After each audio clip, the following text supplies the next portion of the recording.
Saint Luc décrit la venue de l'Esprit de façon très concrète, afin d'attirer l'attention du lecteur et de manifester ainsi clairement le sens de l'événement.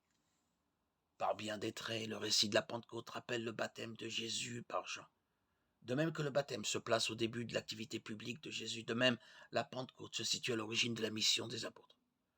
C'est le même esprit qui saisit Jésus et les apôtres pour les envoyer en mission. L'esprit procède de Dieu. Il n'est pas une réalité d'ordre sensible. L'image du vent impétueux en grec, esprit et vent sont deux concepts voisins rendus par le même mot, pneuma, permet à Luc de donner une idée de l'action de l'esprit. Où donc ce vent souffle-t-il le jour de la Pentecôte? Il remplit la maison et tous ceux qui s'y trouvent. L'esprit remplit tout, il brise les chaînes de la peur et de l'angoisse. Il ouvre ce qui est fermé. Il emporte tous les hommes dans son tourbillon.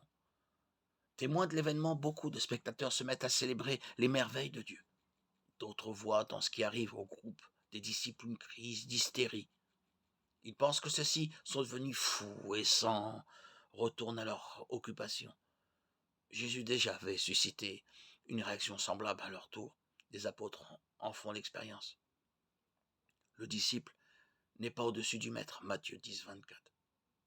Pourtant, les disciples sont convaincus que le Seigneur Jésus est avec eux jusqu'à la consommation des siècles.